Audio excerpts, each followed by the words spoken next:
여러분들이 자식에 있어서 여러분들이 뭘까요? 내비게이션이에요. 여러분들이 인생의 내비게이션들이에요. 근데 여러분들이 안내를 했어.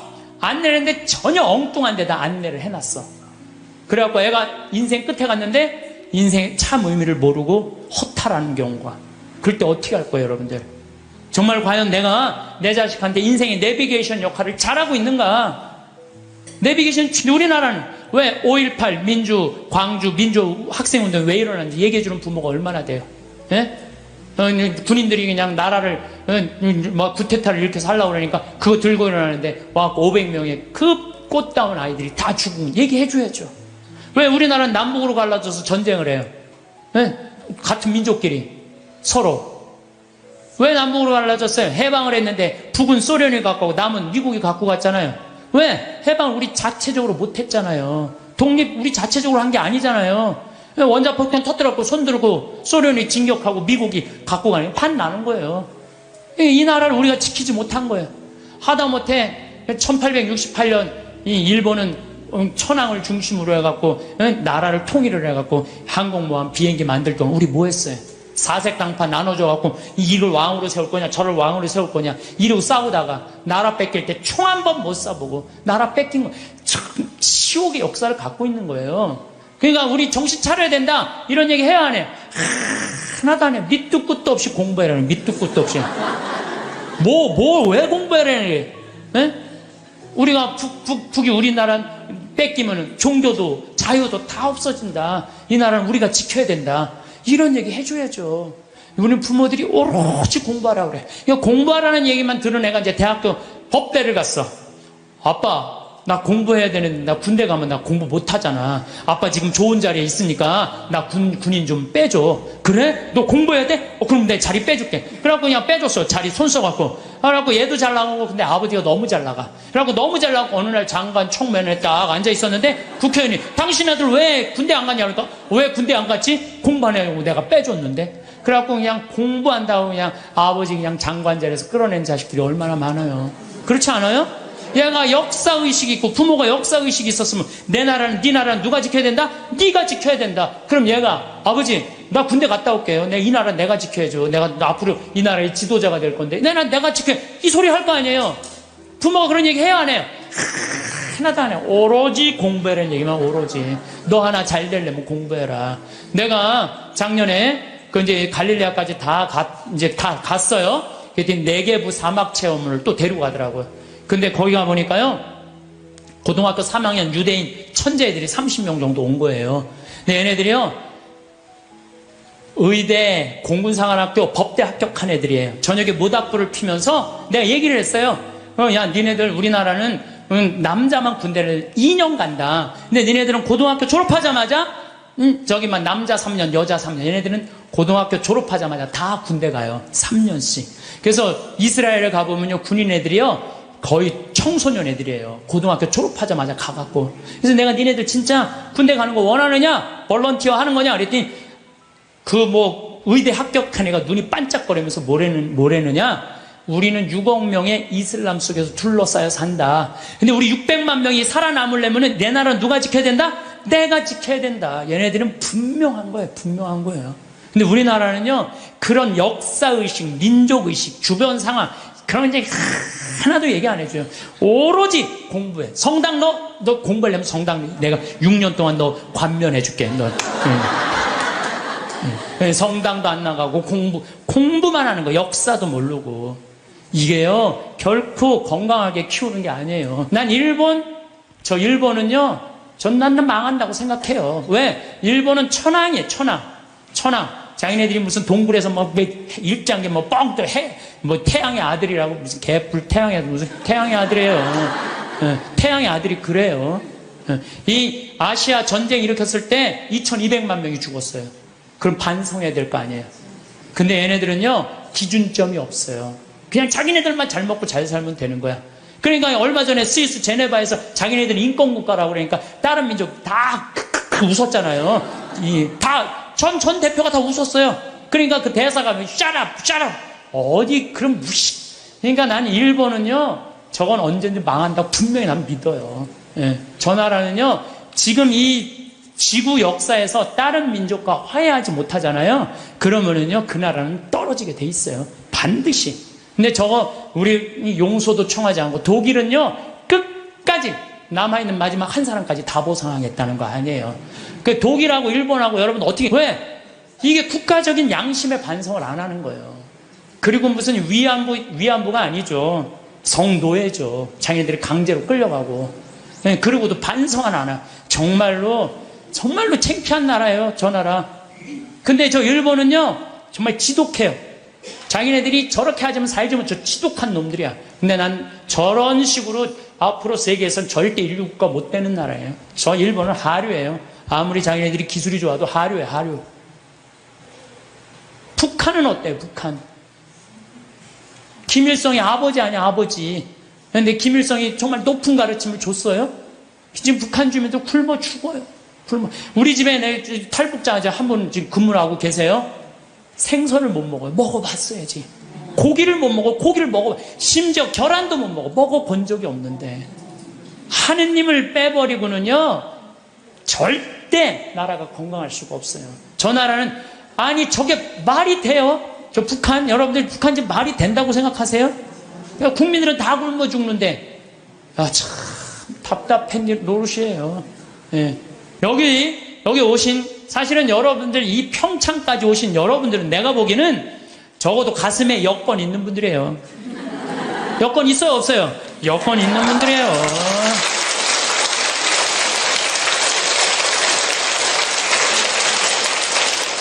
그래서 여러분들은 돌아가실 때 어떻게 돌아가실 수 있어? 이렇게 웃으면서 돌아가실 수 있어요.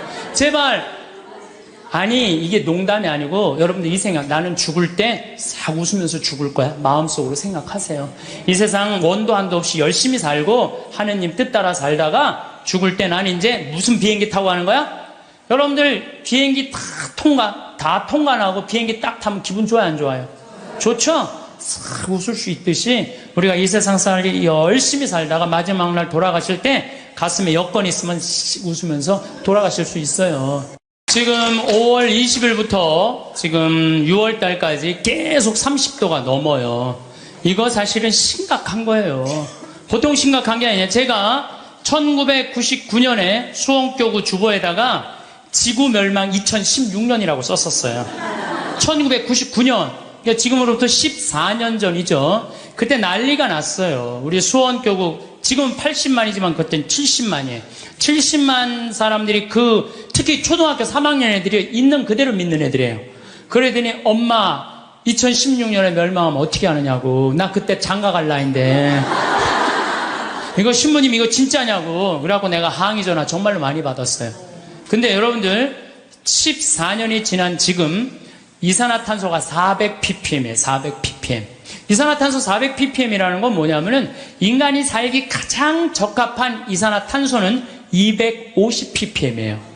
근데 지난 65만 년 동안 아무리 빙하기, 간빙기가 아무리 많이 왔어도 300ppm을 넘은 적이 한 번도 없어요. 300ppm이 넘으면요, 지구가 상상할 수 없을 만큼의 기후의 격동이 오는 거예요. 근데 지금은 얼마가 넘었느냐? 400ppm이 넘은 거, 400ppm이 넘었다는 건요, 이제까지 65만 년 동안, 아까가 아니라 지난주에 말씀드렸듯이, 지난주에 말씀드렸듯이 지구 역사가 만 년, 인간이 역사를 기록한 그 만 년, 그 이전에 10만 년, 60만 년, 이 60만, 인간이 겪어보지 못했던 격동이 지금 이루어지고 있는 거예요. 보통 심각한 게 아니에요, 지금. 예. 그래서 400ppm이 넘으면은요, 지구는, 신부님, 2016년에 동시에 멸종하느냐고? 아니요. 그거는 우리 인간을 많이 오해하는 경우가 있어요. 지구 역사를 46억 년으로 본다면요, 지금 200년은요, 0.0000006초밖에 안 되는 시간이에요. 찰나예요, 찰나.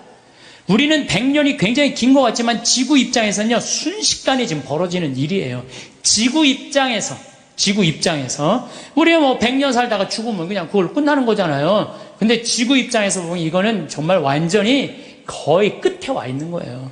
이 변화, 오죽하면 화성에 가서 살겠다고 그러겠어요. 이 아름답고 이 기가 막히게 신비로운 지구에서 안 살고 그 황량한 화성에서 가서 산다는 말이 되는 소리를 하고 있어요. 이 하나뿐인 지구를 지키지 않으면요, 우리가 이 자손들한테 이걸 물려주지 않으면요, 이거 우리 정말 이 세상에서 살 자격 없는 사람들 많아요. 그러니까 제가 하느님의 은총을 우리가 무시하면 안 돼요. 저 빛님도 하느님의 은총이고, 저 태양도 하느님의 은총이고, 이 들판에 시원스럽게 부는 바람도 하느님의 은총이고, 이 맑고 다른 공기도 하느님의 은총이고, 이런 마음을 가지는 사람은요, 자연을 함부로 대하지 않아요. 근데 그냥 하느님도 없고, 이게 다 돈벌이다, 이게 다 돈이다, 이렇게 생각하는 사람은요, 이 지구를 파괴하면서 이 지구에 살 수 없는 세상을 만드는 거예요. 그래서 나는 하느님을 놓치면서 사는 이 현대인들이요, 걱정이 많이 돼요. 하느님을 놓치고 사는 이 현대인들이요, 걱정이 많이 돼요. 어쨌든 유대인들은요, 지구의 0.2%밖에 안 돼, 인구가. 미국에 한 800만 명 산대, 유대인이요. 그 다음에 이스라엘에 한 650만 명, 700만 명. 그 외에도 여기저기 있는 유대인들 다 합쳐봐야 2천만이 채 안 된대요. 그런데도 미국 경제의 60%를 유대인이 쥐고 흔들어요. 그리고 미국 부자의 30%는 유대인이에요. 하버드 대학이 전교생이 18,000명이에요. 학부생, 대학원생은 더 많지만 학부생이 18,000명인데 그중에 6,000명이 유대인이에요. 6,000명이. 우리나라 몇 명인지 알아요? 300명, 300명.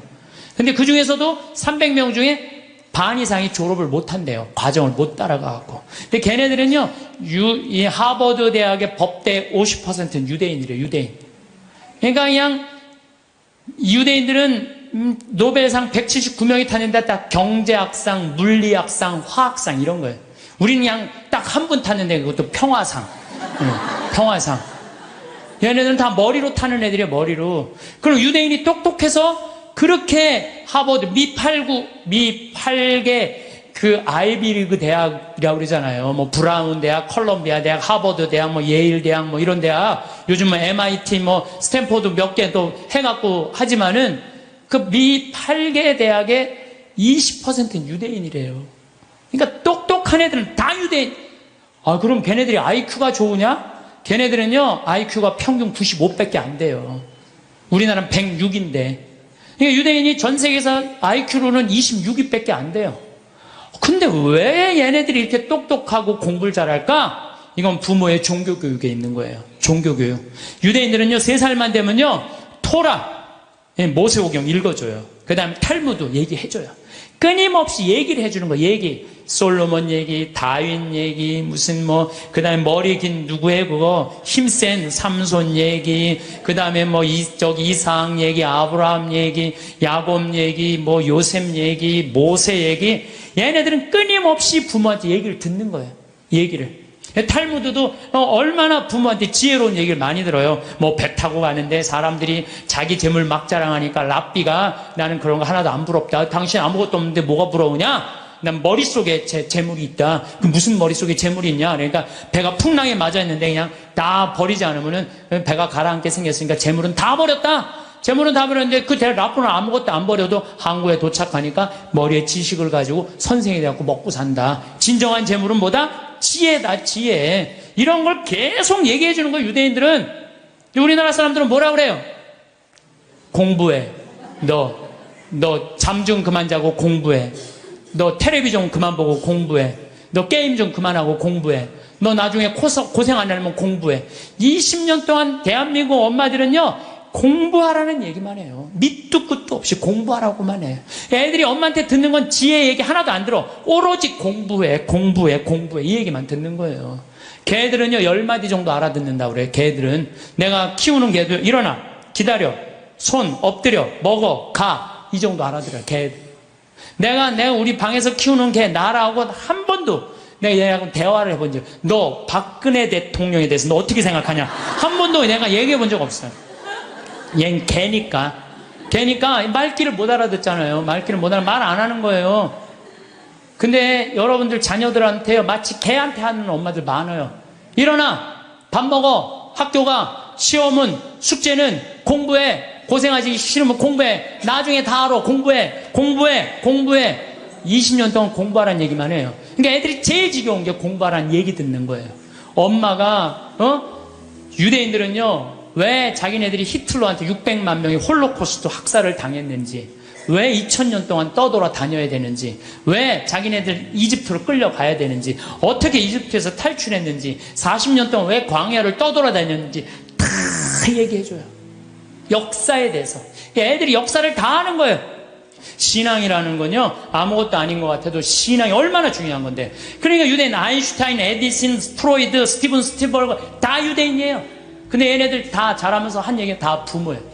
전 세계에서요, 부모가 아무 일도 안 하고 엄마가 자녀 교육에만 매달리는 나라가 두 나라 있어요. 하나는 이스라엘, 하나는 대한민국이에요.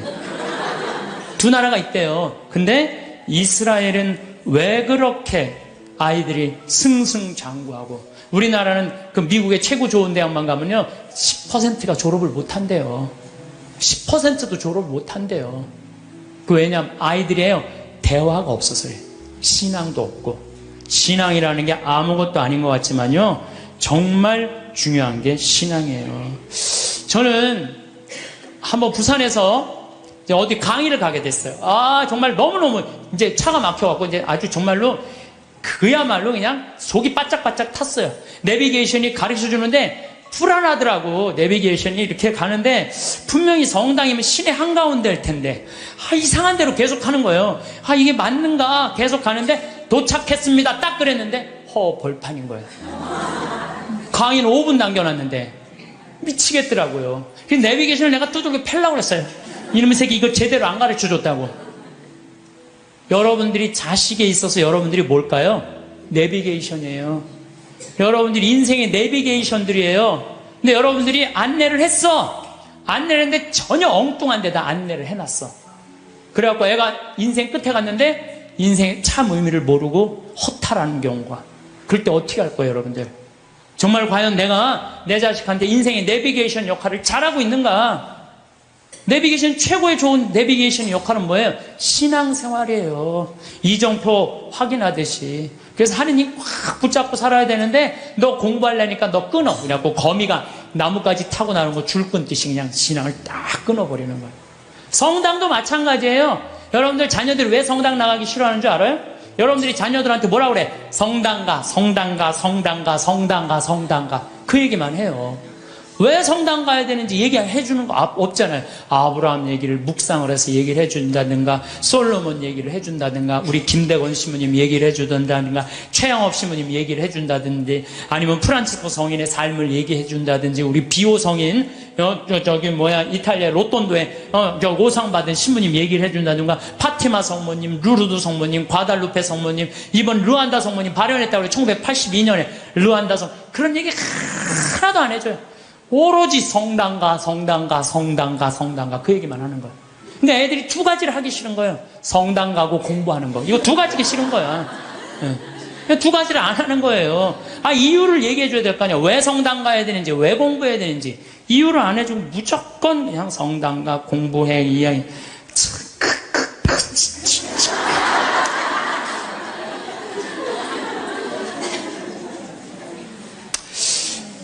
우리나라 아이들은요, 공부만 이렇게 한 아이들 이렇게 보면요, 난 참 불쌍해. 우리나라 아이들 왜 불쌍하냐면요, 얘네들이요, 밤 11시 반에 학원에서 끝난대요. 그럼 집에 오면 숙제가 있대요. 새벽 2시까지 숙제한대요. 아침 6시 일어나야 되는데 또 아침에 학교 가서 수업해야 되니까. 그러니까 얘네들이 친구를 사귈 시간이 없는 거야. 중고등학교 때 친구 우정이 평생을 가는 거 아니에요. 근데 자기 숙제하고 학원 다니냐고 친구를 만나서 친구들하고 놀아야지 우정을 나눌 거 아니에요. 그런데 이게 친구를 사귈 시간이 없는 거야. 그러니까 그냥 여러분들 작년 2012년 7월 30일까지 우리나라 중고등학교 애들이 몇 명이 자살을 했는지 알아요? 730명이 자살을 해서 730명. 이거는요 정말로 끔찍한 거예요. 애들 죽음으로 누가 몰아넣는 거야? 대한민국 부모들이 다 몰아넣는 거야. 나는 우리나라 애들, 나는 이해가 안 되는 단어가 있어요. 아니 학기 중에 새벽에 학교가, 밤중에 자율학습회, 학원과 새벽 2시까지 숙제, 방학 때 무슨 보충 수업을 또 해. 얘네들이 뭐가 모자란다고 보충 수업을 하냐고요. 방학 땐 방학이라는 단어를 그럼 쓰지. 방학이라는 건 배우락을 놓을 방자를 쓰는 거예요. 공부하는 걸 놓는 게 방학이에요. 근데 이때 또 그냥 정말로 이게 정말 너무 답답해. 너무 답답해. 그러니까 아이들이요. 근데 우리나라가 그렇게 공부를 해도 효과가 좋으냐? OECD 국가 중에 우리나라가 학업 성취도가 24위예요. 30개 나라 중에. 잘 사는 나라. 핀란드, 내가 핀란드, 덴마크 다 다녀왔어요. 근데 걔네들은요, 오후 3시면 집에 다 가요. 엄마 아빠하고 같이 놀고 대화해요. 대화하는 게요, 공부하는 것보다 훨씬 교육 수준이 좋대요. 걔네들은 정말로, 걔네 성취도 1위예요. 오후 3시면 다 집에 가요. 부모하고 얘기해요. 그래야 애들이 사람 냄새가 나는 거, 사람 냄새가. 근데 우리나라는요, 사람 냄새가 안 나요, 애들이. 나는 길거리에 눈 허옇게 뜨고 돌아다니는 애들 이해가 돼요. 아니, 그러는데 허옇게 안 뜨고 다니는 애들 어디 있어? 아, 태어나서 공부해. 이 얘기만 그냥 태어나갖고 좀 산 좀 보려고 그냥 엄마가 그냥 정신 나가고 그냥 창문에다 가나다라 마바 찹탁했다 누워서 모빌이 돌아가는데 기억 니을이 돌아가고. 아니, 이런 애들이 중고등학교 돼갖고 제정신으로 다니는 애들 어디 있어요? 눈 허옇게 뜨고 뭐 어른이 몸만 눈 뒤집어 뜨고 흰 눈동자 95%, 까만 눈동자 5%. 나는 요즘 애들 폭력적이고 반항적인 거 이해가 돼요. 당연히 그렇게 만드는 거 지금. 애들 정서적으로 잘 키워야 될 거 아니에요. 저는요, 중고등학교 때 내가 성당 다녔는데 성당 생활이 주야. 학교는 취미예요, 취미. 수업만 끝나면 무조건 성당 갔어요. 수업만 끝나면. 예술제 한다고. 나는 유대철 역할 했어요. 어렸을 때 유대철 성인 역할, 연극하고, 기도하고, 아이들끼리 모여서 누구 위해서 기도하고, 또 뭐 여름에 또 캠핑 간다면 한 달 내내 물건 준비하고, 또 친구들끼리 싸우고, 화해하고, 이러면서 우정이 쌓이는 거예요. 그 성당에서도요, 우리는 성가, 화음 마친다고 8명이 모이면요, 뭐 테너, 저기 베이스, 이게 하면서 애들 8명 성가하고 그랬어요. 학교에서도. 나만 그런 게 아니에요. 우리 중고등학교 때는 토요일날, 일요일날이면 다 교회, 다 성당, 다 절에 갔어요. 그러니까 애들이 신앙생활이 기본이었어요. 그 중고등학교 때 신앙생활이라는 건 뭐냐면 거룩한 거에 깃들이는 거예요. 그러니까 우리 친구들 중에 12명이, 남자애들이 12명, 남자, 여자 한 20, 30명 됐는데 남자들이 12명, 그 중에 6명이 신학교 간다고 그랬어요. 그 중에 3명이 신학교 갔어요. 하나는 외방성교회, 하나는 이번에 무슨 안식년 끝나고 난 다음에 그동안 쭉 교도소 사목하다, 하나는 환경하고, 나머지 3명도 하나는 내가 정말 존경하는 친구인데 학교 선생님, 아마 학교에서도 정말 열심히 지난번에 그 학교 강의 갔더니 저 선생님은 신부님 되는 게 낫겠다고 신학교 가려고 그랬던 아이니까. 또 하나는 교수하고 있고, 또 하나는 무슨 신협 이사하고 있고, 또 안 간다는 친구들도 어렸을 때 다 우리 신학교 가자 이랬던 애들이에요. 그래서 수원시청에 한번 갔는데 내 친구가 하나 있는데 팀장이래요. 그러고 저 오 팀장님은 신학교 가는 게 남분이라고. 그러니까 어렸을 때 신학교 가고 성당에서 어울리는 애들은요, 거룩해요. 거룩하고 정의로운 곳에 맛을 들여요.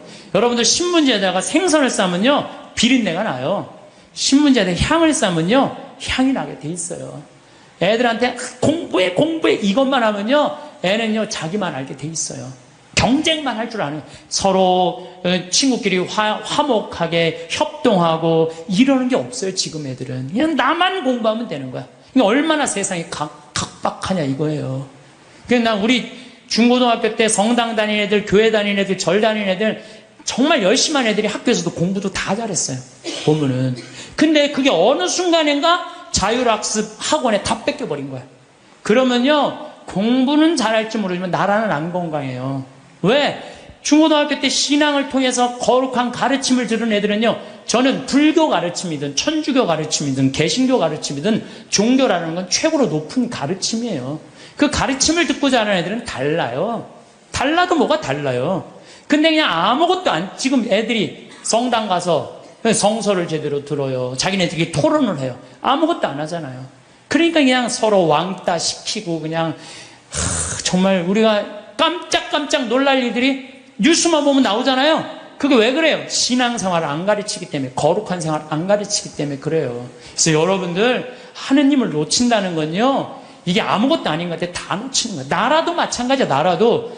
여러분들 칼 마르크스가 자기 자본적인 막 공산주의 혁명할 때 종교는 뭐라 그랬어요? 인민의 아편이라고 그랬죠? 그리고 공산혁명 뭐 뭐 소련에서 일어나고 다 일어났어. 근데 소련 어떻게 됐어요? 지금 어떻게 됐어요? 완전히 쫄딱 망하고 포기했어, 공산주의. 그리고 공산주의 국가 중에 잘 사는 나라 있었어요? 아니, 잘 사는 거, 기쁨이, 우리 공산주의 하면 딱 어디 인상 쓰고 이런 것만 있잖아요. 이게 하느님을 놓치면 그렇게 되는 거예요.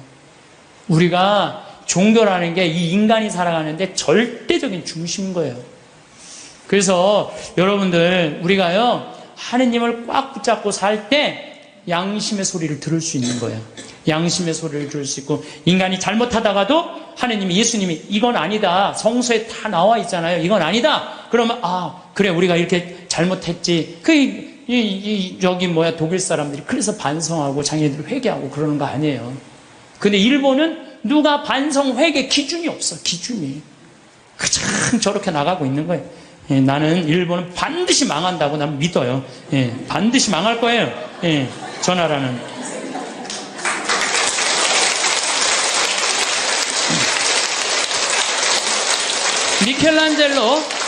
미켈란젤로가 성베드로 성당 돔을 하고 시스티나 성당 천장 천지 창조를 했어요.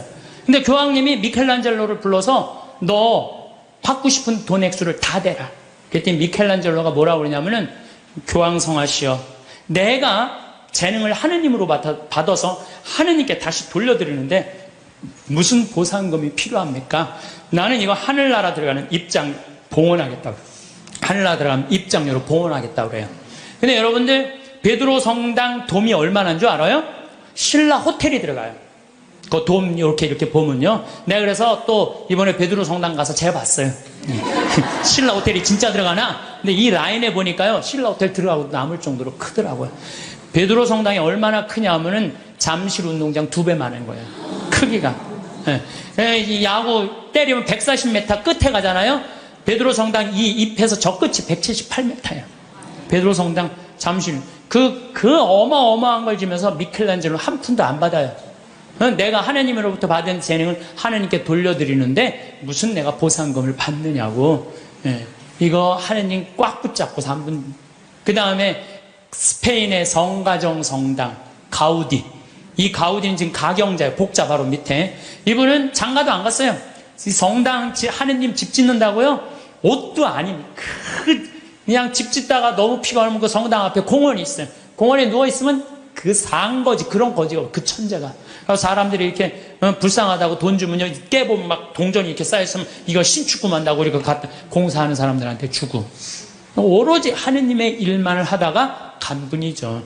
이게 하느님의 일만을 하다가 간 분들 참 많아요. 하느님의 입장료죠. 저는 이번 2013년 3월 마지막 주에 잠비아를 다녀왔어요. 잠비아 무프리나라는 지역을 갔다 왔어요. 내가 잠비아를 왜 가게 됐느냐면은 작년에 한 5월 6월경에 수녀님들이 프란치스코 제3의 수도자들이 피정을 왔어요. 우리 교우들이 피정을 왔는데, 수녀님들이 도로 왔는데 수녀님 16분이 왔는데 한 분이 얼굴이 새카만 거야. 그래서 내가 수녀님한테 물어봤어요. 수녀님, 남들은 다 얼굴이 하얀데 수녀님 왜 새카마냐고. 그랬더니 이 수녀님이, 신부님, 저는 잠비아에서 농장을 한다는 거예요. 무프리나 지역에서. 왜 농장을 하냐 그러니까, 거기 그냥 다 굶어 죽어갖고 농장을 해서 거기에 있는 젊은 아이들한테 농업을 가르쳐서, 잠비아가요 우리나라보다 7배 커요. 남한보다. 땅이 엄청, 그리고 다 평지. 근데 얘네들이 농사를 지을 줄 모르는 거야. 그래서 수녀님이, 나는 거기 농사를 가르쳐서 잠비아 사람들이 잘 먹고 살게 해주려고 지금 농장을 운영한다는 거예요. 그래서 내가 눈이 이만해졌어요. 수녀님 무슨 농장을 해요? 그랬더니 몇 평이야? 그랬더니 80만 평이래요. 80만 평. 수녀님, 근데 한국은 왜 들어오셨어요? 17년 동안 거기서 사셨대요. 17년 동안 아프리카에서 사니 새카맹이에요. 암이 걸린 거야, 암이. 그래갖고 치료도 하고, 그 다음에 또 뭐라고 그러더라? 기숙사를 짓는데 돈이 없어갖고 돈 모으러 왔대요. 그래서 마침내 사는 맛 책 팔은 인세가 한 2천만 원 들어왔길래, 수녀님 내가 이거 줄게. 근데 신부님이, 우리하고 무슨 상관이 있어서 이 돈을 한 번에 주냐? 밑도 끝도 없이 돈을 왜 주냐? 수녀님 무슨 소리 이렇게 섭섭하게 하느냐고. 수녀님 하느님 일하고 나도 하느님 일하는 사람이야. 근데 수녀님이 아프리카에 가서 나는 생태마을을 꾸미고 싶은 게 내 꿈이야. 근데 수녀님이 이미 생태마을을 아프리카에서 꾸미고 있는데 내 일을 대신해 주는데 이 돈은 돈도 아니다. 가져가라. 그랬더니 신부님 딱 요 돈이 모자랐다는 거예요. 너무너무 감사하다고.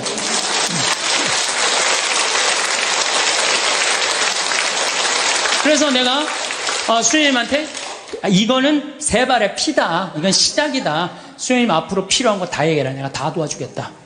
수녀님 도대체 우리한테 왜 이러시는 거냐고. 걱정하지 말아라. 수녀님 내가 원래 아프리카의 생태마을 꾸미고 싶은 게 내 꿈이다. 근데 이미 수녀님이 하고 있으니까 내가 아프리카에 굳이 안 가도 수녀님만 도와줘도 될 것 같다. 그래서 이번에 이제 3월 달에 아프리카를 갔어요. 근데 갔는데 그냥 갈 수 있어요? 의사 선생님들, 치과 선생님 셋, 위생사 선생님 셋, 그 다음에 뭐 대학 자원봉사자들, 그 다음에 뭐 설계사 선생님 다 해갖고 20명 데리고 갔어요. 가갖고 농업학교에 기자재, 대학으로 승진하는 데는 기자재가 필요하대요. 그 2천만 원어치. 그랬더니 또 거기는 에이즈 환자가 16,000명인데 2,000명이 에이즈 환자래. 무프리나 지역에 16,000명의 주민이 사는데 2,000명이 에이즈래. 거기 영양제가 없어갖고 약을 못 넣는데 거기 또 500만 원. 또 학교 타타샤라고 학교에 가보니까 학교에 또 타타샤 뭐 아주 여러 지역이 있더라고. 병원, 학교, 고아원을 다 운영을 하더라고. 학교에는 학생 하나가 10권을 가지고 공부를 한대. 책 살 돈이 없어갖고. 그래갖고 그 수녀님 내가 책 다 사줄게. 그래갖고 책 다 사주고 오고. 그 고아원에는 또 우유를 못 먹어갖고 말라리아가 걸려도 약을 못 맞는데요. 그 우유값 다 대주고 오고. 그래갖고 한 5천만 원씩 대주고 왔어요. 대주고 왔는데 가보니까 80만 평의 농사를 짓는 게 아니라 2만 평밖에 못 짓더라고 수녀님이. 그래서 수녀님 내가 돌아가갖고 2억을 드리면 포크레인 그 다음에 트랙터를 다 사갖고 오겠더라고요. 내가 가갖고 2억을 모아갖고 내년 7월에 내가 하겠다. 근데 수녀님 눈이 이만해지는 거예요. 수녀님이 나한테, 수녀님 도대체 우리한테 왜 이러느냐고. 수녀님, 나는 많은 수도자들을 봤지만 이렇게 아프리카에서 16년 동안 나오지도 않고 딱 가면 거기서 사는 거예요, 그냥. 웬만하면 3년 있다 오잖아요? 거 수녀님이 7분이 사는데 7분 그대로, 한 분 말라리아 돌아가신 분 빼고는 그대로 거기서 사는 거예요. 난 수녀님들이 이뻐도 너무 이쁘다. 정말 수녀님들이야말로 꽃이다, 꽃. 교회의 꽃이다. 내가 이 수녀님들을 안 도와주면 나중에 하느님 앞에 가서 나 혼난다. 근데 2억을 모아갖고 오겠다. 그래갖고, 거기 병원에 있는 수녀님이 우리 간호사를 공부시키고 싶대. 보내라. 내가 해주겠다. 수녀님이 어떻게 해? 걱정하지 말아라. 우리 계획은 인간이 하지만 완성은 하느님이 해주신다. 나는 믿는다. 근데 여러분들 내가 깜짝 놀란 게요. 온 지 한 달 반인데 1억 3천을 모았어요. 1억 3천을. 내가 말도 많이 안 했어. 이렇게 강의 때 한 사람 앞에 1,000만 원만 20명만 모으면 된다. 한 사람 앞에 1,000만 원 20명 모으면 된다. 그랬더니 지난번에 명동에 갔는데 2명이 2천만 원을 했더라고. 그래갖고 전화가 왔어. 신부님 명동 강의 끝나는데 심히 바쁘신데 내가 1,000만 원을 기증하는데 시간 되시냐고. 나 시간 무지하게 많다. 나 시간 무지하게 많다. 그랬더니 그분이 수표를 1,000만 원을 딱 갖고 왔더라고요. 그래서 내가 통장에 지금 벌써 5천만 원을 받아두고 이제 7천만 원 약속을 했어요. 이제 연락하면 다 넣는다는 거예요. 그래서 내가 우리 형한테도 형 아프리카 돈 번 거 뭐 할 거야? 1,000만 원 기증해. 그랬더니 우리 또 형은 또 천사예요. 내가 돈 내려면 다 내요. 1초도 주저하지 않고 신부님 제가 봉헌하겠습니다. 그래서 우리 어머니도 이번 7월 달에 개를 탄대요. 어머니 1,000만 원 하라고. 죽기 전에 뭐 아프리카에 우물 파주는 게 소원이라며 내놔 1,000만 원. 그래갖고 어머니 7월 달에 개 타면 통장에 넣어주기로 했어요. 그렇게 1억 3천을 모았어요. 여기 계신 여러분들도 동참하고 싶은 분들은 나한테 연락하세요. 여러분들 그러면은요, 내가 20명의 주주를 모으는데 그거는 주식을 받을 수는 없어요. 그렇지만 그건 하늘나라 가는 여권에 도장 하나, 비자 하나 찍어 놓는 거예요. 그러니까 나는 영국이 그동안 몇백 년 동안 뺏어갔어요. 뺏어만 가고 교육 하나 안 시킨 거예요. 나는 영국 사람들 해가 지지 않는 나라라는데 난 절대 그렇게 표현하면 안 돼요. 전 세계 다니면서 도둑질 하느냐고 해가 질 수가 없는 나라예요. 해 질 시간이 없는 나라지. 해가 짓는. 그 중국은 지금 불이 다 뺏어가요.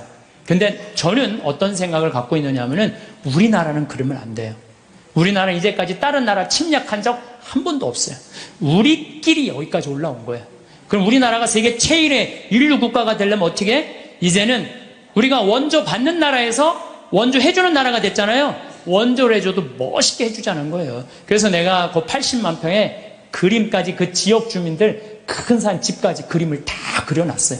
그래갖고 와서 거긴 또 아프리카인데도요 1300mm가 빈님이 오세요. 잠비아는.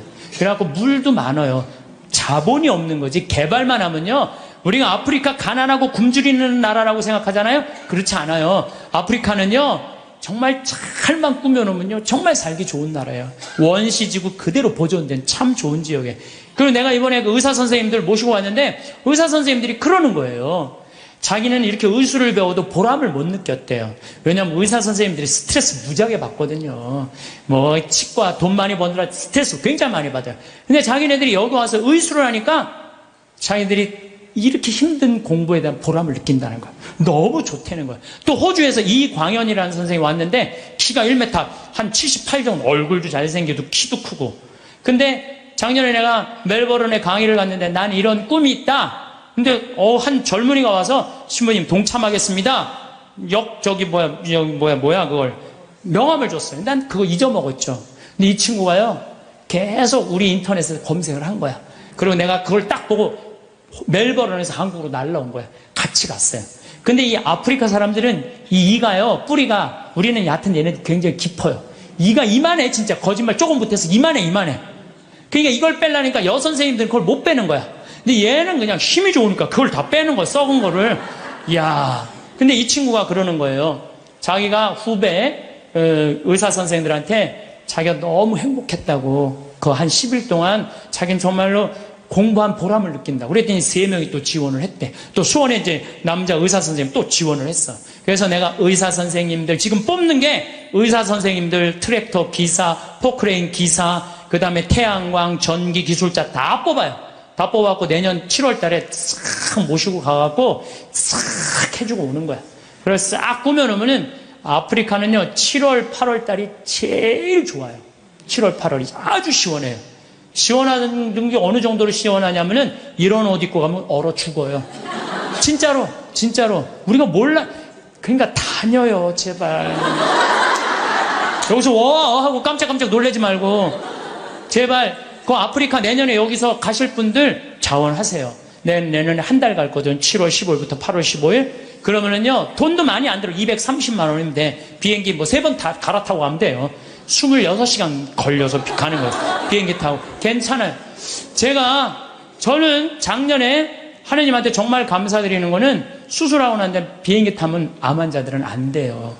암 환자들은 비행기 타면 뭐가 있어갖고 안 좋대요. 그런데도 나는 타고 다녀요, 지금도. 그럼 작년에 진복 8탄 거기서 우리 목사님이 얼마나 열심히 그냥 은총 그냥 받아갖고. 근데 난 이번에도 갔다 왔는데 조금 힘들긴 했지만은 그러다 죽으면 얼마나 좋아요. 하느님 일하다가 죽는 건데. 그런 거 두려울 게 아니에요. 아무것도 안 하는 게 무서운 거죠. 하다가 죽는 건 하나도 안 무서운 거예요. 혹시 여러분들 자녀들 가운데 공부하기 싫어갖고 유세 부리는 놈들 있죠? 그런 놈들 공부해 그럴 필요 하나도 없어요. 그냥 나한테 한 달만 맡기세요. 아프리카 한 달만 데려갔다 오면요 얘네들 인간이 변해요. 왜? 걔네들 사는 거 보면요 정말로 그냥 맨바닥에서 산다고 생각해도 돼. 흙바닥에서 사는 거예요. 대한민국 사람들이 뭘 모르는 줄 알아요? 대한민국이 이렇게 잘 먹고 잘 사는 걸 몰라요. 지금 우리나라 너무 잘 먹고 잘 사는 거예요. 그냥 맨날 서울 사람들은 나는 하층민이다. 참 내가 정말 답답한 거예요. 한국처럼 잘 사는 나라가 어디 있어요. 근데 우리가요 대한민국이 뭘 못해. 욕심이 너무 많아요. 온 국민. 아니 2,300억 2,000억 갖고 뭐 하려고 그걸 그렇게 갖고 있어요. 나는요 그래서 인간은 죽어야 된다고 생각해요. 인간은 반드시 죽어야 돼. 그러니까 2,000억 있는데 80살이야 쓰지도 못하고 억울해. 나 이거 그 사람도 2,000억 놓고 죽어요. 그렇죠? 나 한 푼도 없어. 그래도 죽어. 그러니까 죽을 때 진짜 억울한 건 2,000억 있고도 쓰지도 못한 사람 억울해서 못 죽어요. 그렇지 않아요? 근데 2천억을 의미 있게 봉헌하고 가는 사람은 죽을 때도 웃으면서 죽을 수 있어요. 근데 이거 안 뺏기려고 무슨 버진 아일랜드에다가 뭐 페이퍼 컴퍼니 만들어 얼마나 추해요. 도둑질한 국가로부터 도둑질한 걸 동생한테 맡겼더니 동생이 안 주네. 또 내놓으라고 그러고 주라고. 여러분들 우리는 하느님으로부터 받은 거니까 하느님께 되돌려줘야 돼요. 미켈란젤로 말처럼 되돌려줘야 돼요. 저는 그래서 아프리카를 이렇게 보면서 우리나라 사람들이요, 여러분들 이제 여기 지금 앞에 예쁘장한 분들 많이 앉아있는데 여러분들 120살까지 안 죽어요. 그럼 몇 년 남았냐면 70년 남아서 70년. 뒤에 계신 우리 오늘은 할머니들이 왔다고 그랬는데 할머니들이 내 눈에 하나도 안 보여. 아줌마들만 보여. 아줌마들이. 이것도 걱정해. 70 먹으면 70 먹은처럼 보여야 될 거 아니야. 아줌마처럼 보이는 거, 이것도 내가 보기엔 나쁜 거예요.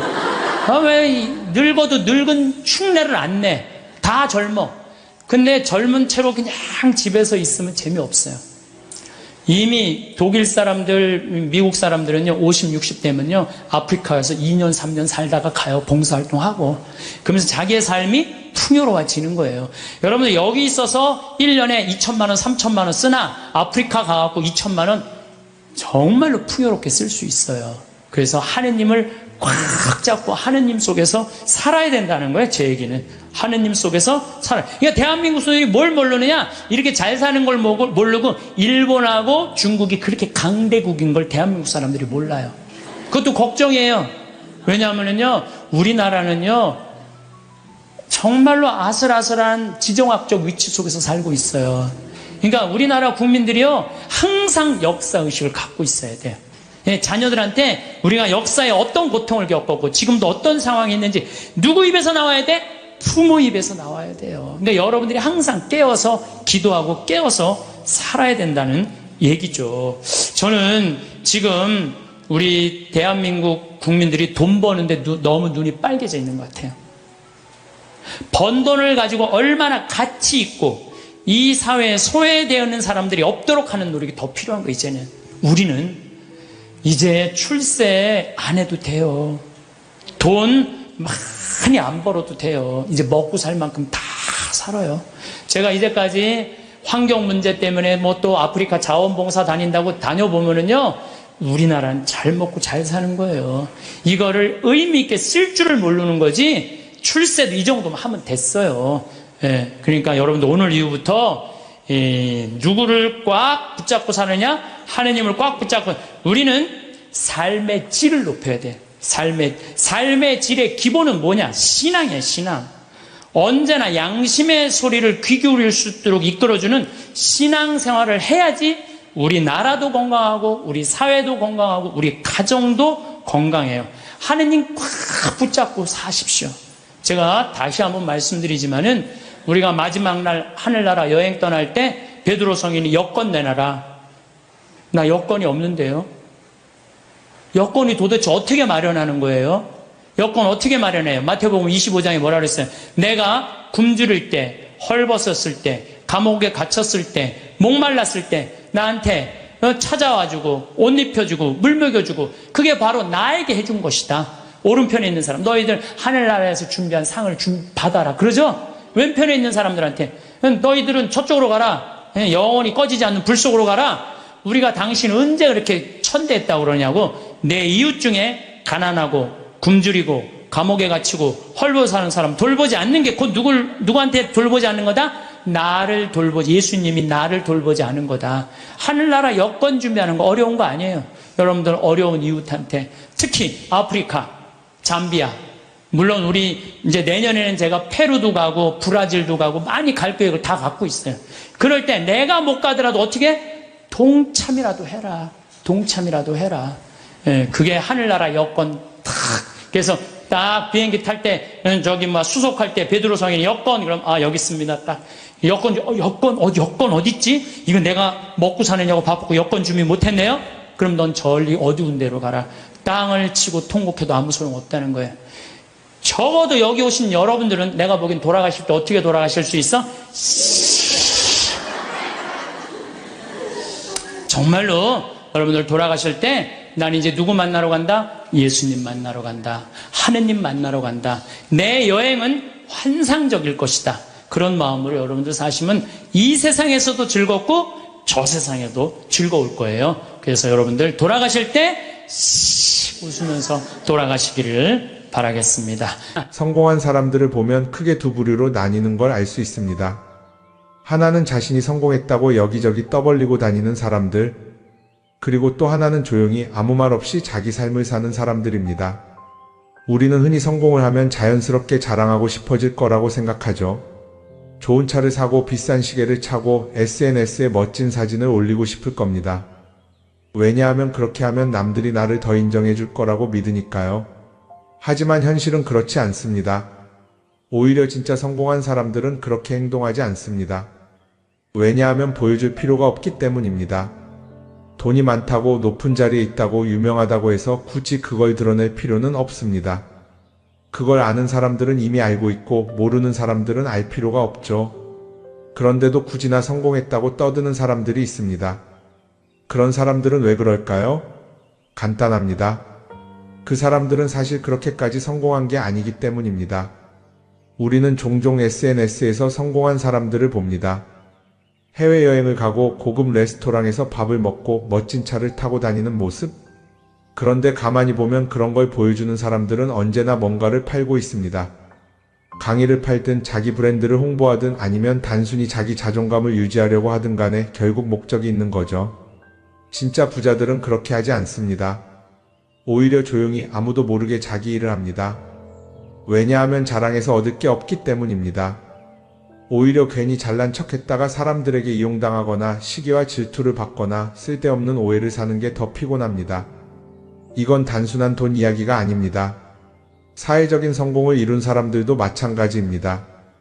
진짜 실력 있는 사람들은 자기 실력을 굳이 떠벌리지 않습니다.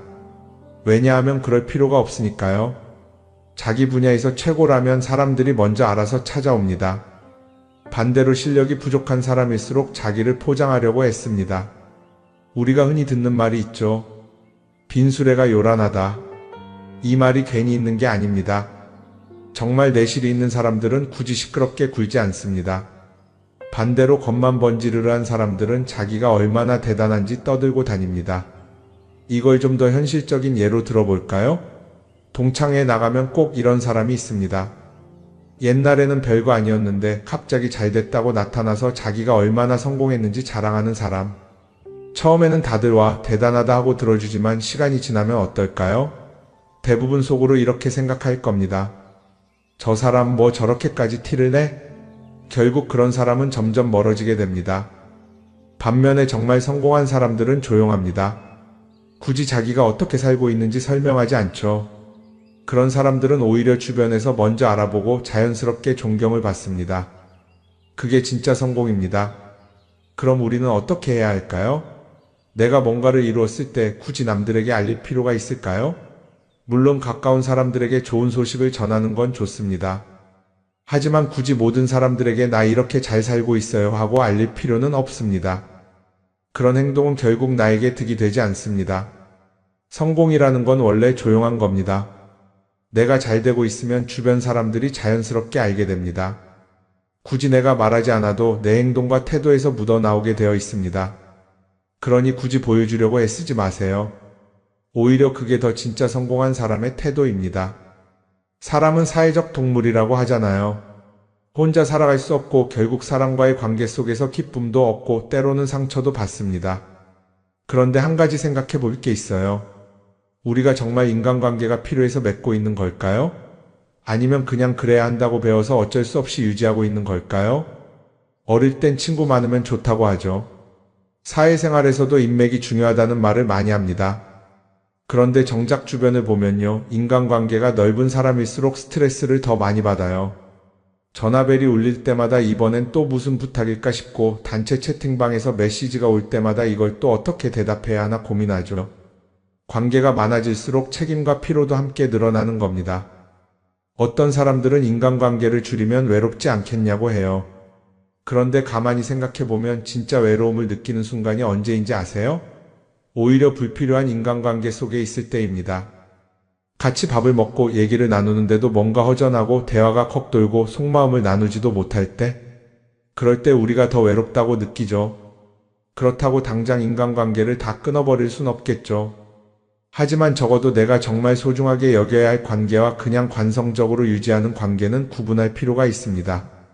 예를 들어 매번 나한테 부탁만 하고 정작 내가 어려울 땐 연락 한 번 없는 사람. 내가 실수하면 뒷담화를 하면서 내 앞에서는 웃는 사람. 이런 관계를 굳이 계속 이어갈 이유가 있을까요? 가끔은 이런 경험도 있을 거예요. 우연히 어떤 사람과 친해졌는데 만난 지 얼마 되지도 않았는데 너무 많은 걸 털어놓는 사람들 있죠. 자기 속사정부터 가족 문제, 직장 고민까지 쏟아내는 사람들. 이런 경우 두 가지의 가능성이 큽니다. 하나는 그냥 감정적으로 의존할 사람이 필요해서일 수도 있고 또 하나는 내가 믿을 만한 사람인지 떠보는 걸 수도 있어요. 어떤 경우든 이런 관계는 오래가기 어렵습니다. 사실 친밀함이라는 건 시간이 필요한 법이에요. 적당한 거리를 두고 천천히 서로를 알아가야 하는데 초반부터 급격하게 가까워진 관계는 쉽게 무너지는 경우가 많습니다. 처음엔 친하다고 생각했는데 어느 순간 사소한 일로 틀어지고 결국 남보다 못한 사이가 되는 거죠. 그러면 인간관계를 어떻게 해야 할까요? 답은 간단합니다. 억지로 맺지 말고 굳이 유지하려고도 하지 않는 거예요. 내가 편한 관계라면 자연스럽게 이어질 것이고 그렇지 않다면 서서히 멀어질 겁니다. 그리고 그걸 억지로 붙잡지 않아도 괜찮습니다.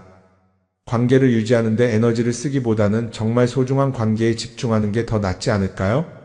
어떤 사람은 내가 인간관계를 줄이면 나중에 나 혼자 남는 거 아니냐 걱정하기도 해요. 그런데 생각해보면요, 진짜 나를 위하는 사람은 많지 않아요. 인간관계를 줄인다고 해서 완전히 혼자가 되는 게 아닙니다. 오히려 불필요한 관계를 정리하고 나면 남아있는 관계들이 더 단단해지고 가치 있게 느껴질 겁니다. 예전엔 인맥이 자산이라는 말을 많이 했어요. 그런데 요즘은 꼭 그렇지도 않죠. 오히려 불필요한 인간관계가 많으면 그게 짐이 될 수도 있어요. 적당한 거리, 적당한 선. 이걸 잘 지키는 게 결국엔 가장 편한 인간관계를 유지하는 방법 아닐까요? 한번 곰곰이 생각해 보세요. 지금 내 주변에 있는 사람들 중에서 내가 정말 편하게 만날 수 있는 사람이 몇 명이나 되는지, 내가 억지로 맞춰주고 있는 관계는 없는지. 관계를 줄이면요, 외로워지는 게 아니라 오히려 더 자유로워집니다. 그리고 자유로워진 만큼 내 인생에서 정말 중요한 것에 집중할 수 있게 됩니다. 인간관계 너무 많은 걸 신경 쓰다 보면 정작 중요한 걸 놓칠 수 있어요. 그러니까 이제는 한 번쯤 정리해보는 것도 나쁘지 않을 겁니다. 사람들이 돈을 많이 벌고 싶어 하는 이유가 뭘까요? 단순히 돈이 많으면 좋으니까? 물론 그것도 있겠지만 사실 돈을 원하는 진짜 이유는 더 나은 삶을 살기 위해서겠죠. 그런데 문제는 돈을 많이 번다고 해서 반드시 삶이 나아지는 건 아니라는 겁니다. 오히려 더 많이 벌수록 더 많이 쓰게 되는 경우가 많아요. 가끔 이런 생각해 본 적 없으세요? 예전에는 돈이 지금보다 훨씬 적었는데 이상하게 그때가 더 여유로웠던 것 같다. 왜 그럴까요? 사실 우리가 원하는 건 돈 그 자체가 아니라 돈을 통해 얻을 수 있는 자유인데 돈을 벌면 벌수록 그 자유를 잃어버리는 경우가 많아요. 더 좋은 차, 더 좋은 집, 더 좋은 옷을 사면서 점점 더 많은 돈이 필요해지고 결국엔 돈을 벌기 위해 또다시 일해야 하는 악순환에 빠지게 되는 거죠. 한번 생각해 봅시다. 우리가 정말 필요해서 뭔가를 사는 경우가 얼마나 될까요? 필요해서라기보다는 남들이 가지고 있으니까, 없어 보이기 싫으니까, 혹은 그냥 기분 전환을 위해서 소비하는 경우가 훨씬 많아요. 그리고 그런 소비를 할 때마다 스스로 이렇게 합리화를 하죠. 이 정도는 나를 위한 투자야. 그런데 가만히 보면 그 소비가 진짜 나를 위한 소비인지 아니면 그냥 사회가 만든 기준에 끌려가고 있는 건지 헷갈릴 때가 많습니다. 예를 들어 예전에는 스마트폰 하나면 충분했는데 이제는 스마트워치도 있어야 하고 무선 이어폰도 필요하고 태블릿도 있어야 할 것 같고 하나를 사면 또 다른 무언가가 필요해지는 시기예요. 사실 이건 우리가 그렇게 만들어진 겁니다. 광고도 그렇고 SNS도 그렇고 자꾸 우리에게 이렇게 말하죠. 이걸 사야 더 행복해질 수 있어요. 그런데 정작 그걸 사고 나면 어때요? 처음 며칠은 좋죠. 그런데 시간이 지나면 또 다른 걸 사고 싶어져요. 왜냐하면 물건이 우리를 오래 행복하게 만들어주지는 않거든요. 특히 요즘은 SNS가 이런 소비 심리를 더 부추기는 것 같아요. 예전에는 친구들끼리 만나서 나 새로 샀어 하고 자랑하는 게 전부였는데 이제는 SNS에 올리면서 전 세계 사람들에게 보여주잖아요. 그러다 보니까 남들도 다 뭔가를 사서 올리고 나도 따라해야 할 것 같은 기분이 드는 거예요. 그런데 중요한 건 그 사람들도 사실은 나와 똑같은 기분이라는 겁니다. 내가 남을 부러워하는 만큼 나도 누군가에게 부러움을 사려고 애쓰고 있는 거죠. 결국 끝없는 비교와 소비 속에서 진짜 중요한 걸 놓치게 되는 겁니다. 한번 이렇게 생각해보면 어떨까요? 만약 내가 지금부터 딱 1년 동안 불필요한 소비를 하지 않는다면 내 삶이 어떻게 변할까? 아마 처음에는 답답할 수도 있어요. 사고 싶었던 걸 참아야 하니까. 그런데 그걸 몇 번 참고 나면 어느 순간 깨닫게 될 겁니다. 내가 굳이 이걸 안 사도 괜찮네? 그렇게 불필요한 소비가 줄어들면 자연스럽게 돈이 쌓이겠죠. 그런데 돈이 쌓이는 것보다 더 중요한 게 있어요. 바로 마음의 여유가 생긴다는 겁니다. 돈을 쓰지 않는다고 해서 불행해지는 게 아니라 오히려 소비로부터 자유로워지면서 진짜 행복을 찾을 수 있어요. 물론 이걸 실천하는 게 쉽지는 않겠죠. 우리 주변에는 소비를 부추기는 것들이 너무 많으니까요. 하지만 적어도 이런 건 해볼 수 있습니다. 뭔가를 사고 싶을 때 한 번만 스스로에게 물어보는 거예요. 이게 정말 나한테 필요한 걸까? 아니면 그냥 순간적인 욕심일까? 만약 그 질문을 던졌을 때 5초 안에 당연히 필요하지 라는 답이 나오지 않는다면 사실 그건 없어도 되는 물건일 가능성이 큽니다. 정말 필요한 건 고민할 필요도 없이 바로 떠오르거든요. 그러니까 이제는 한 번쯤 생각해 봐야 할 것 같아요. 나는 지금 내가 원하는 삶을 살고 있는 걸까? 아니면 남들이 만든 기준에 맞추기 위해 내 시간을 팔고 있는 걸까? 소비를 줄인다는 건 단순히 돈을 아끼는 게 아닙니다. 그건 결국 내 삶의 선택권을 되찾는 일이거든요. 돈을 많이 버는 것도 중요하지만 더 중요한 건 그 돈을 어떻게 쓰느냐입니다. 그리고 때로는 아무것도 사지 않는 게 최고의 선택일 수도 있어요. 우리는 요즘 SNS 없이 사는 게 거의 불가능한 시대에 살고 있죠. 아침에 눈 뜨자마자 휴대폰을 확인하고 출근길에도 SNS를 보고 잠들기 전까지도 계속 들여다봅니다. 그러면서 남들이 어떻게 사는지 보고 나도 모르게 비교하게 되고 때로는 초조해지기도 하죠. SNS에 올라오는 사진들 한번 보세요. 맛집에서 멋진 음식을 먹고 해외여행을 다니고 좋은 옷을 입고 성공한 삶을 사는 사람들. 그런데 가만히 보면 이 사람들이 정말 행복해서 저런 사진을 올리는 걸까요? 아니면 그냥 행복해 보이고 싶은 걸까요? 실제로 SNS에 가장 많이 올라오는 사진이 뭔지 아세요? 남들이 부러워할 만한 순간들입니다. 집에서 편하게 쉬고 있는 모습이나 출근길에 지친 얼굴, 어제 먹다 남은 배달 음식 사진 같은 건 잘 안 올리죠. 대신 멋진 레스토랑, 명품 가방, 고급 호텔 같은 것들이 올라옵니다. 왜 그럴까요? 결국 SNS는 보여주기 위한 공간이기 때문입니다. 여기서 중요한 게 있어요.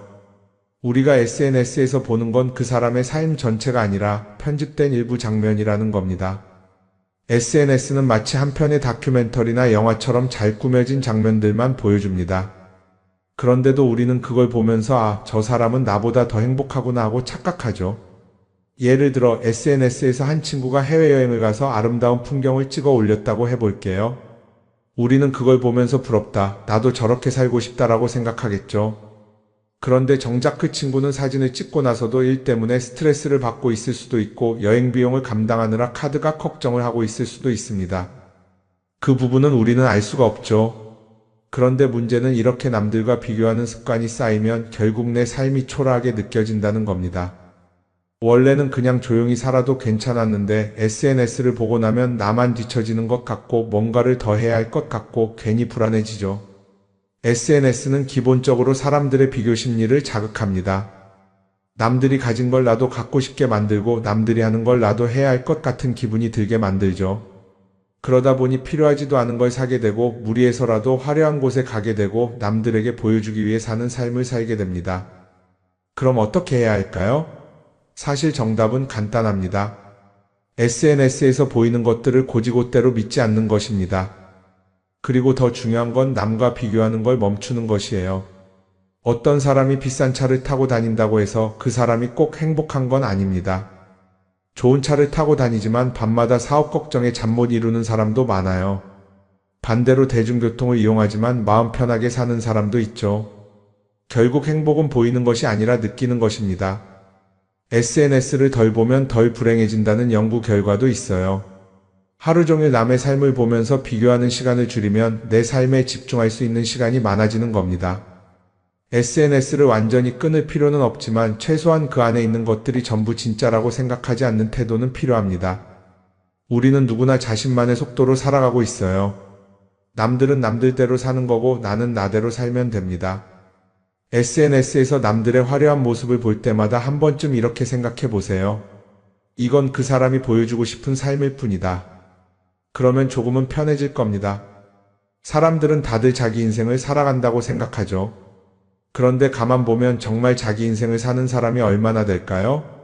많은 사람들이 사실은 남이 만들어 놓은 기준에 맞춰서 살고 있어요. 좋은 대학, 좋은 직장, 좋은 차, 좋은 집. 다들 이런 걸 목표로 삼지만 정작 내가 원하는 삶이 뭔지 깊이 생각해 본 적이 없는 경우가 많아요. 이건 어릴 때부터 교육받아온 방식과도 관련이 있어요. 우리는 어릴 때부터 이렇게 살아야 한다는 틀 안에서 자라죠. 공부 열심히 해서 좋은 성적을 받아야 하고 좋은 직장을 가져야 하고 결혼도 적당한 때에 해야 하고 마치 인생이 정해진 수순이라도 있는 것처럼요. 그러다 보니 나 스스로 정말 원하는 걸 고민하기보다는 그냥 남들이 정해놓은 목표를 따라가게 돼요. 그런데 이렇게 남의 기준에 맞춰서 살다 보면 어느 순간 공허함을 느끼게 됩니다. 이게 정말 내가 원했던 삶인가? 하는 의문이 들 때가 오죠. 어릴 땐 성적이 목표였고 사회에 나와서는 연봉이 목표였고 결혼하고 나서는 아이 교육이 목표였는데 그 목표를 이루고 나면 허무한 거예요. 계속 뭔가를 이루긴 했는데 정작 나는 어디에 있는지 모르겠는 거죠. 진짜 중요한 건 내가 원하는 게 뭔지를 아는 것이에요. 그런데 이게 쉽지 않죠. 오랫동안 남의 기준대로 살아왔기 때문에 막상 내가 정말 원하는 게 뭐지? 하고 물어보면 선뜻 대답하기 어려운 경우가 많아요. 하지만 이 질문을 하지 않으면 우리는 평생 남이 정한 기준 속에서 살게 됩니다. 그럼 어떻게 해야 할까요? 첫 번째로 필요한 건 내가 왜 이런 생각을 하게 됐는지 스스로 점검하는 거예요. 예를 들어 내가 비싼 차를 사고 싶다고 생각한다면 그게 정말 내 필요 때문인지 아니면 남들에게 잘 보이기 위해서인지 한번 따져봐야 해요. 만약 남들이 나를 어떻게 볼까 하는 게 더 중요하다면 그건 내 기준이 아니라 사회가 만들어 놓은 기준일 가능성이 큽니다. 두 번째는 다른 사람의 의견에 휘둘리지 않는 연습을 하는 거예요. 우리는 살아가면서 끊임없이 남들의 평가를 받죠. 그 나이에 그런 걸 시작한다고? 지금 그게 가능하겠어? 이런 말들이 우리를 흔들어 놓습니다. 그런데 그런 말에 신경 쓰다 보면 결국 아무것도 하지 못하게 돼요. 중요한 건 남들이 뭐라고 하든 내가 결정하는 거예요. 물론 남의 조언을 들을 수도 있고 참고할 수도 있죠. 하지만 최종 결정은 항상 내 몫이어야 합니다. 내가 결정하고 내가 책임지는 거.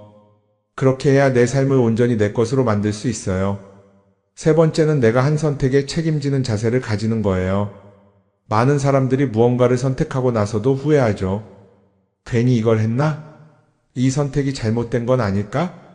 그런데 한 가지 확실한 건 후회한다고 해서 과거가 바뀌지는 않는다는 거예요.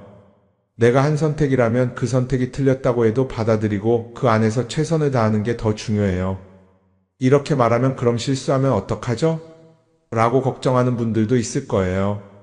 하지만 생각해보면 우리가 실수를 두려워하는 이유도 결국 남의 시선 때문이에요. 내가 실패하면 남들이 날 어떻게 볼까? 이런 걱정이 더 크죠.